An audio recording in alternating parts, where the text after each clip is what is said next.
今天给铁锅开个锅，咱们看看这零下20度的雪地里吃顿火锅是种什么体验。这天啊，可乐倒出来就是冰沙，给我爸买了一桶冰糕，恨不得能砸钉子。那现在好多饭店不是都吃冰煮羊吗？我说咱也赶时髦，咱吃冰煮羊排。哎呦我天，这么吃肉是真香！就是天冷，好像把吃肉的幸福感又加了一倍。完，我们同学说这饭得细品呢，这得坐着慢慢吃啊。我说兄弟，这天坐着慢慢吃，吃完怕不是得把腿锯了吧？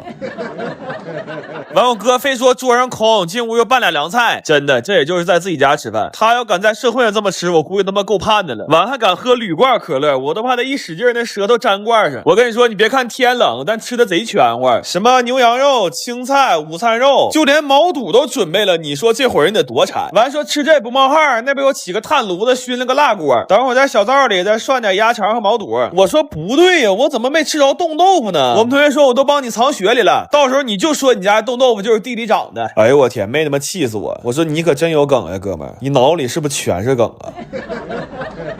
他指定是有点什么毛病，这天光脑来吃饭了，得亏家里帽子多呀。这都是刚入冬的时候，我俩在得物拔的草，万万没想到这一顿全用上了。他家还有挺多可爱的围巾帽子，而且现在还有官方的限时补贴活动，链接放评论区了，可以根据你们那儿的投标温度选一下啊。但是最有心眼的还是我弟，他妈给我冻死他都不带冷，我都怀疑他那衣服一拉开比这锅里冒热气都多。最后下点主食，吃点面条饺子，完身上越吃越暖和啊。我们偷摸把我爸那大桶雪糕打开了。最后给你们个人生建议啊，就是吃东西啊要学会适可而止。这帮老小为解馋，一人吃他妈10来个球。晚上1点多，他们在各自的马桶上望向同一个月亮。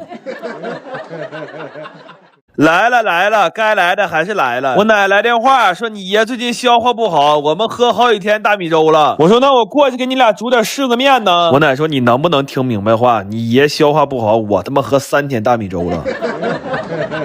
这是老太太馋肉了呀，我给炖了3斤扒肉，又给酱了好几块大骨头。酱骨棒哄我奶这招百试百灵，但我这骨棒也确实有点说法，但香到你这边在这啃，那边有人嘎你腿，你都不知道疼。但老喝粥也不能不吃干了呀，我蒸了2锅肉馅花卷，你别看这肉馅放外面，但这一咬比包子还过瘾。我奶说要顿顿都是这个伙食，你爷这胃我不能让他好啊。今天的重头戏是这个大鹅炖土豆。我弟求大鹅的时候，我奶是这么说的，他说这个大鹅我挺愿意吃的，但是实在是不好收拾，你们哥俩拿家吃去吧。我弟说哥你赶紧给炖了吧，我就是再不认字我也听明白这啥意思了。这大鹅给我弟香的是卡跟头，他怕爹说拿这汤给我泡点饭吧，然后我给他做了一碗大米饭盖饭，之后我煲了一锅红枣枸杞鸡汤。我怕我奶老批评别人的累着，我先给他补一补。来吧，吃香香了，酱骨、扒肉、红刀、肉卷、红枸杞、豆宝、鹅肚、鹅汤饭。我们进门发现我姑和我姑父也在这呢，于是出现了一个很严肃的问题，这骨棒不够分呢。要不说定事还得是我奶，我奶说这样，你们哥俩吃一块，你们2口子吃一块，我和你爷一人一块。你爷要吃不进去，明天我俩下点白菜，他胃不好可以吃菜，我把骨棒啃了，我都是为了他好。哎呀妈呀，接个大活！我弟晚上要去店里，我寻思给他带点饭吧，别出去吃那外卖了。而且他那几个小哥们，我们从小就在一起，都认识。我多炒俩菜就一起吃呗。别看我们就差1、2岁，但这么多年，我拿他们都当亲儿子带。先煮了碗奶茶，省了他们去买那个6、7块钱的破玩意儿，又做了2个下半夜吃的凉菜。因为头半宿这个饥渴我肯定是保不住了，后半夜要是饿了，可以抠点墙皮拌上我这个秘制蘸料，管咱也能垫吧垫吧呀。我怕米饭放凉了就硬了，就直接做了个焖饭。但是有个隔路的说牙疼，吃大米过敏，我做俩三明治，但穴位有点糊了。我嘱咐我弟，不到万不得已的时候别吃三明治。完，我炸地瓜片的时候，我就听后面吧唧吧唧的，我寻思这怎么的，家里招耗子了。我去！我说家里哪来这么多辣条啊？他说最近拼多多100亿补贴2周年，他在上面花1块钱就买了1整箱卫龙辣条，而且正品保真，假一赔10。链接我让他放评论区里了，好多东西有补贴，还能领取粉丝专属的补贴券呢。瞅他吃这么香，我这一桌好菜是要留了外人甜了是要。这个青椒炒肉和回锅肉就足以让我弟在今天晚上能挑选一个离空调最近的床铺，就更别说我这一道前老丈人祖传的广式焖牛肉，它集结了花生酱、腐乳汁、柱侯酱这3个王者，我还搞了点灵魂白萝卜。这一宿我弟要喝个饮料啥的，应该不用自己花钱了吧？来吧，吃香香了，辣焖、NC、回肉、马藕、焦肉、三只。广牛、口鸡，还有他这一裤兜子的味辣啊！打包就给他送走了。这家头一次见这个架势去上网的，可别给他当卖盒饭的，再不让他进呢。看看这小子给我留的这点剩菜，这是怕我往家领人啊！这是他临走问我好几遍去不去玩去，我说不去，我不玩那小孩玩的玩意儿。我等会儿换件衣服，出门洗澡去。实在不知道吃啥了，问我弟，他抠半天脚说要不整碗麻辣烫吧？哎。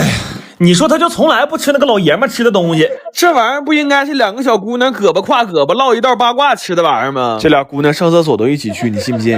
完了，我弟还说要吃老式的。你说他他妈才多大，他吃老式的？问题我他妈也没多大，我不知道啥是老式的呀。那我还能上我太爷坟头问问去啊？我吃不了这磨磨唧唧的玩意儿，我整点猛男吃的东西。牛仔骨、煎鸡排，还有20来块钱买了一块假鳕鱼。我告诉你，不管多好个老娘们约我出去，我都必须得吃点肉。但我也没说不给你吃菜，这个蒜蓉金针菇我几乎是必做，因为我希望明天的你能通过点什么东西想起昨天的我。但你要说你消化不好，后天才能想起来，我也没啥意见。这个蒜香黄油馒头片，你想象它有多香，它就是你想象的100倍那么香。到最后我还是调出了老式麻辣烫的那个酱料，但我感觉他家厨房这个环境不太老式。我准备拿镐把给他家厨房吹成校门口的小车库。来吧，吃香香了，煎鸭血、香鸡。黑仔、蒜针、老麻、蒜黄鳗，哎，这顿吃的比你在半地下室吃个麻辣烫配个炸肠、炸串、烧饼的啥的强点吧？那一锅让他吃去吧，我不吃老娘们吃东西，我就吃肉。我发现这人就不能闲着，我这2天腰好了，我寻给我奶整个甜品尝尝。都说马卡龙难做，我寻这能有啥难的呀？然后呢，我一共烤了4锅啊，烤的最好那锅跟他妈奥利奥似的。我还跟我奶说这是法国贵族甜品，我奶说你看没看见这帮老外在吃上真是不行。完了，我给我奶整个行的，包了几个五花肉茄子馅的包子，这其实就是茄子卤，但是包包子比拌面条还好吃。然后还整了个更行的梅菜扣肘，比扣肉还好吃，因为它不腻。你家要是能办席，你引进一下这道菜。我跟你说，别说结婚，他妈2口离婚可能因为这道菜上你家办一下子，你信不信？还给我奶溜了一盘马蹄肉丸，顺手炸了点干炸丸子，直接打包了，留着我半夜饿了躲被窝里吃。然后我奶最近对青橄榄挺上头，又做了个青橄榄煲的鸡汤。完，我奶说想吃虾饺，哎呦，我到这儿我脑瓜嗡一下子，这掐褶太难了。当时我前老丈人给我踹了，就是因为我不会掐褶。完了，德物新买的可乐锅到了，我寻做个可乐鸡翅给它接风。这联名小锅现在整的也太好看了，完炒个菜涮火锅啥的还挺实用，而且最近还有官方补贴活动，你搜63599，很多产品1块钱就能买着，链接我放评论区了，不少好看的锅可掏。这可乐呀，烤箱、电锅、空气炸，这草让它种的，给我都是掏干净的啊。来吧，香香了，没找翻马、炸黄、青鸡、可翅、虾花、2碗、茄包、虾饺。完了，哈尔滨不是 BBQ 呢吗？我带着这老些菜去，我奶连门都没让我进啊！我连门口的脚垫我都没踩着。我说奶，这有色眼镜戴的也太突然了，我哥俩没留饭呢。完，我奶把包撇开了，告诉我赶紧回家，别在那门口喘气儿。我奶呀，活到120都不带有啥毛病的，他指定比我还能活。